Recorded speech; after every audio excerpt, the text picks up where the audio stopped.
Hola, ¿qué tal? Mi nombre es Gustavo Hernández y el día de hoy, o en esta sesión, estaremos hablando de los inicios de esta asignatura, trabajo preventivo y atención a la diversidad. Es una materia muy importante y que tiene mucha relevancia con las situaciones actuales, donde se habla de inclusión, donde se habla de diversidad y la importancia que estos conceptos, perdón, han tenido, no desde ahorita, sino ya vamos a ver trabajos y tesinas y demás que han estado contribuyendo a este pensamiento, por así decirlo, contemporáneo, cuando son trabajos de los años 80, 90, que ya hablaban de esta inclusión. Pero bueno, antes de estar hablando de esta asignatura, les platico un poquito, pues, mi persona, mi ser. Soy licenciado en educación de la Universidad Autónoma de Nuevo León. Anteriormente se llamaba pedagogía, pero por plan de estudios se le cambió el nombre. Es una carrera que disfruto mucho, la escogí desde pequeño. Siempre me ha gustado estar frente del salón, estar dando clases. Y al estudiar la carrera, como a ustedes también les puede estar pasando, podrán ir descubriendo que no nada más se trata de estar dando clases, ¿no? El ser docente, el ser maestro, lleva más allá. Y el estudiar una carrera como educación no nada más se encierra en una aula clase, sino trasciende a muchos ámbitos y vamos a ver la importancia de la educación. Mi nombre completo es Gustavo Hernández Ruiz. Soy ahorita maestro de UCLAM, coordinador también de lo que es Prepa Colbach.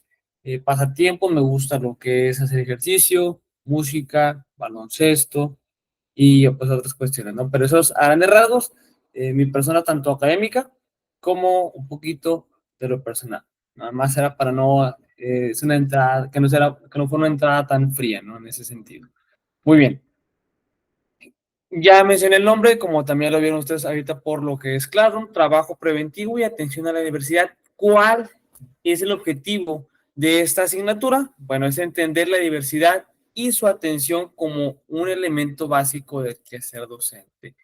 De los grandes retos que puede tener uno como docente al presentar diversas cuestiones, no decirlo diferentes, pero donde no sea un grupo tan homogéneo, cómo encajar esa inclusión educativa, ¿no? Que esto vamos a ir viendo a lo largo de estas sesiones, donde se presentarán problemáticas que ustedes como futuros docentes estarán resolviendo. Muy bien. La unidad uno, esta la estaremos viendo todo lo que es esta parte de esta sesión y parte de la sesión número 2, ya que es una unidad donde sienta varias bases de conceptos muy, muy importantes a estar revisando, ¿no? La unidad uno, diversidad y educación, tiene este nombre y el objetivo de esta es definir y analizar las diversas acepciones del concepto de la diversidad y educación y sus implicaciones en la práctica docente. Entonces, como tal, y ahorita adelante, es primero definir esos conceptos y y comprender, mejor dicho, todas las implicaciones que llevan estos presuntos como la igualdad, la equidad y demás cuestiones, ¿no? Pero bueno, no sé si anteriormente se habían preguntado, estamos ahorita hablando de educación inclusiva, de lo que es esta diversidad en un aula clases, en un concepto educativo. No sé si anteriormente se habían preguntado qué es la educación. La educación, ¿a qué se refiere? ¿A dónde queremos llegar con esto? ¿Cuál es el fin de la educación? El fin hay muchos, ¿no? Principios también, pero ahorita entraremos más que nada a esa definición como tal o trataremos de encontrar esa definición, ya que hay muchísimas. Les voy a dar a grandes rasgos lo que yo he encontrado y me ha gustado para que ustedes también lo puedan asimilar a grandes rasgos. Antes de ir al apartado académico, me gustaría también ir un poquito al apartado no filosófico, pero sí de donde uno mismo puede reflexionar a cuestión de la educación. La educación, cabe mencionar que no se refiere solamente a espacios de aula clases. Nuestros primeros maestros, por así decirse, de vida, ¿quién fueron? Recuerden bien y pongan a pensar quiénes fueron nuestros primeros maestros. No, no me mencionen lo que es la maestra preescolar y demás, no, no. Nuestros primeros maestros fue nuestra propia familia. Fue ese seno familiar ya sea bueno o malo, pero de ahí fueron nuestras primeras enseñanzas. ¿Cuáles enseñanzas? Desde las más simples que nos podamos imaginar. El caminar, el hablar, el cómo pararnos, el cómo comer, el cómo relacionarnos con los demás, el cómo inclusive estornudar, parpadear, toser, cuestiones bien básicas que a lo mejor no nos ponemos a pensar tan a menudo de ellas, pero esos fueron nuestros primeros indicios de enseñanza-aprendizaje, lo que se enseña en casa. Suena muy ambiguo, pero realmente esto fueron nuestras primeras enseñanzas, por lo que fueron nuestros primeros maestros, nuestros padres, nuestros tíos, nuestros hermanos mayores, que nos fueron enseñando, ya mencioné, bien o mal, diferentes cuestiones de la vida. Entonces, primer paso, la educación no va dentro de lo que es una aula de clases, o no se limita, perdón, a lo que es una aula de clases.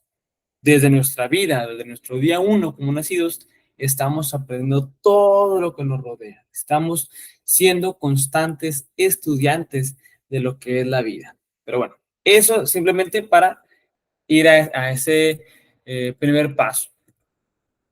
Si buscamos una definición más académica, más exacta, podríamos, y como ahorita lo voy a leer, lo siguiente.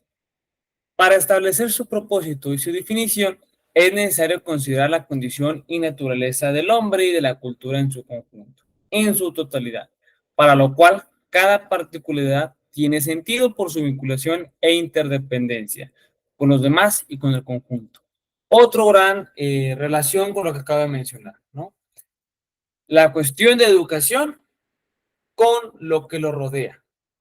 ¿Qué se le va a enseñar a esa persona desde sus primeros inicios de vida? Dependiendo mucho de su entorno. Tal y como podemos irnos a miles de años al pasado y ver que los primeros pasos de educación dependían mucho, obviamente, de dónde está relacionado. Si vivía en el campo, si vivía en un río, si vivía en una montaña. Entonces, se condiciona, queramos o no, lo que rodea a esa persona, a ese sujeto, para lo cual se le va a enseñar. Entonces, la definición de educación es un término, por así decirlo, subjetivo, ya que depende mucho de dónde se sitúe el sujeto. Otra gran definición que me gustó mucho y dice, la cultura es la que educa, pero la educación se la ha metido a la cultura y la ha leudado. Entonces, la educación se educa a sí misma, así como el hombre se forma con el hombre. El hombre natural es ya transformado por la educación y por él mismo. Él es sujeto de sí mismo y de otro hombre. Entonces, nuevamente, la educación está impregnada en la cultura y la cultura está impregnada en la educación. ¿Para qué es la educación o cuáles son los fines de la educación? Como muchos autores lo mencionan, para mejorar la calidad de vida, para hacer a una persona, a un hombre, a una mujer y demás funcionales como sociedad.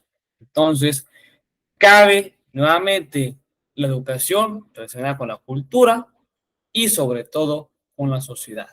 Depende de qué sociedad está situado, va a determinar qué es importante o no aprender. Ya mencionamos si vive en un río, si vive en una montaña, inclusive situarlo a lo que es la situación actual.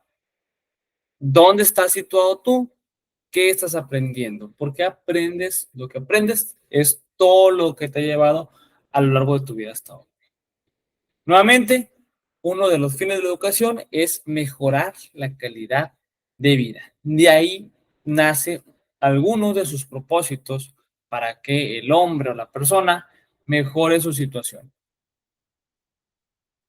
Ahora bien, otro gran concepto que estaremos viendo en esta unidad será la diversidad. ¿Qué es la diversidad? La diversidad es algo que también se está tocando mucho y más en la cuestión educativa, en esa inclusión educativa, en esa equidad, en esas injusticias que también se pueden tener. Cuando hablamos de diversidad, se refiere a un modelo que se nutre de distintos tipos de sistemas educativos así como de estrategias escolares, enfoques pedagógicos y niveles académicos. Básicamente, su objetivo principal, como ya mencionamos, es brindar una educación inclusiva para todos y construir a su vez una sociedad mucho más justa e igualitaria. Tal y como muchos autores caben en mencionar lo siguiente: es imposible tener un aula clases con alumnos iguales. Es totalmente imposible. Ni siquiera tú, yo y nuestras personas más cercanas que tengamos gustos afines somos iguales. A veces caemos en el error en pensar una inclusión educativa cuando se trata de alguna necesidad especial, que también cae mucho en esto, ¿no? Pero no siempre se trata de una necesidad especial, sino de la diversidad que hay como seres humanos, de las diferencias que tenemos de pensamiento, de actuar y, ahorita tocando nuevamente lo que es la educación, el aprendizaje. Todos aprendemos de formas diferentes que cambian algunas características, ¿no? Entonces, es ahí el reto del docente y el reto que vamos a tener a lo largo de esta unidad. El cómo podemos avanzar cuando tenemos un grupo que no es en su mayoría igualitario en formas de aprendizaje, en formas de trabajar, en formas de recibir la información. Es aquí donde va a tratar el docente de llevar una educación inclusiva, justa e igualitaria para todos. Todo esto lo vamos a ver y voy a repartir los temas de la unidad 1, donde cada uno de ustedes va a estar haciendo una debida presentación, como la que yo realicé, que iremos avanzando, ¿no? Pero usted lo estaré mencionando en la otra tarea. Sin más que agregar, me da mucho gusto verlos, bueno, no los veo a ustedes, pero me da mucho gusto presentarme ante ustedes en este primer video. Van a ser muchos más sobre este mismo estilo, sobre esta misma condición, que sea un video corto, entre comillas, porque siempre me agarro un poquito a hablar, pero que cumpla con la función, ¿no? No me queda más que agradecerles por llegar al final de este video. Cualquier duda me la ponen en los comentarios y que pasen un excelente día. Hasta luego y nos vemos en los siguientes videos.